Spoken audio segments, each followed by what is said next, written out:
Hello bachcho, let's read the question. The question says a sample 5.6 gram containing iron is completely dissolved in cold dilute HCl to prepare a 250 ml of solution.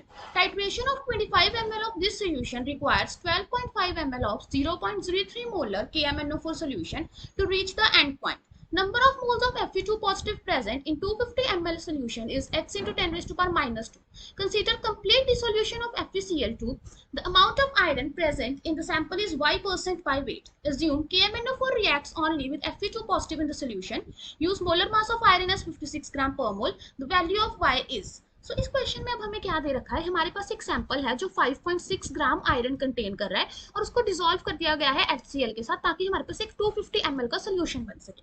अब इस 250 ml में से इन्होंने क्या किया, 25 ml solution की titration कर दी with 12.5 of 0.03 molar KMnO4 solution के साथ, ठीक है। और हमारे पास एंड पॉइंट आ गया, हमें बताना है कि कितने मोल्स ऑफ Fe2 पॉजिटिव हैं जो प्रेजेंट होंगे 250 ml ऑफ सोल्यूशन में, ठीक है। तो इस क्वेश्चन को करने के लिए सबसे पहले हम देख लेते हैं हमें किस की कंसेप्ट की रिक्वायरमेंट है। तो इसमें हमें सबसे पहले नॉर्मेलिटी इक्वेशन के बारे में पता होना चाहिए कि एंड पॉइंट पे जो इक्वलेंट्स है वो दोनों के इक्वल हो जाएंगे। So N1 is equal to N2 V2। ये इधर वाली साइड हम ले रहे हैं Fe2 पॉजिटिव के और इधर वाली साइड हम ले रहे हैं MnO4 नेगेटिव के, ठीक है। अब हम N1 V1 को लिख सकते हैं, normality is equal to N factor into molarity, तो इधर आ जाएगा N1 M1 V1 is equal to N2 M2 V2। अब हमें क्या निकालने हैं, N फैक्टर्स निकालने हैं, ठीक है। तो सबसे पहले हम निकालेंगे N factor of Fe2 positive. तो उसके लिए हमें देखना है इसकी रिएक्शन क्या होगी। तो Fe2 पॉजिटिव किस में चेंज होगा, Fe3 पॉजिटिव में, प्लस एक इलेक्ट्रॉन आ जाएगा, तो इसका एन फैक्टर कितना हो गया 1। सिमिलरली हमें निकालना है N factor of MnO4 negative. तो इसका एन फैक्टर कैसे निकालेंगे, किसमें चेंज होगा, Mn2 पॉजिटिव में। अब इधर अगर हमें ऑक्सीडेशन स्टेट निकालें तो MnO4 नेगेटिव की ऑक्सीडेशन स्टेट कितनी हो जाएगी, Mn की लेटर से x है, एक ऑक्सीजन की -2 -8 हो गई इक्वल टू -1, x कितना आ गया +7। सो +7 से +2 चेंज हो रहा है, तो कितने का चेंज है 5 का, तो इसका N2 कितना हो गया 5। तो अब हम क्या करेंगे, अपनी जो इक्वेशन है 1 उसमें वैल्यूज पुट करेंगे, ठीक है। अब हमारे पास N1 N2 की वैल्यू आ गई, हम M1 M2 की वैल्यू देख लेते हैं।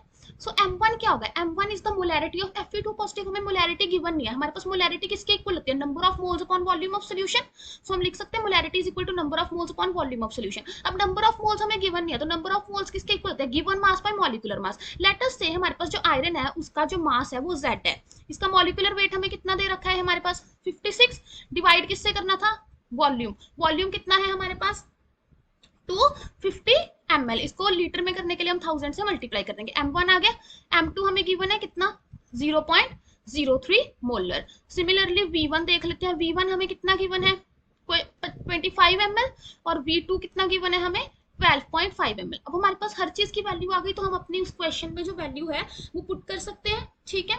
तो हमारे पास क्या आएगा 1 into Z by 56 into 1000 by 250 into किससे करेंगे 25 से ही वॉल्यूम था इज इक्वल टू उसका एन फैक्टर कितना था 5 इंटू 12.5 वॉल्यूम था, मोलैरिटी कितनी थी 0.03। तो यहाँ से Z कैलकुलेट करेंगे तो Z हमारे पास कितना आ जाएगा 5 into 12.5 into 0.03 divided by into 56 into 250 divided by 1000 into 25।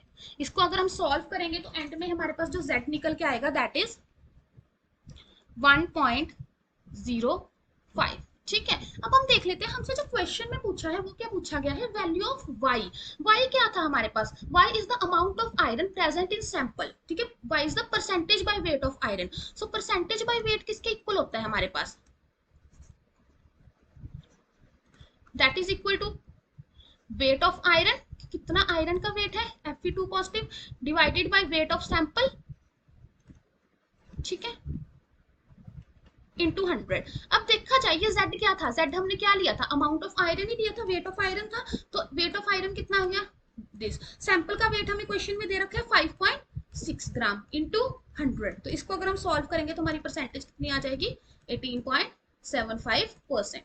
Hope you find the answer, best of luck.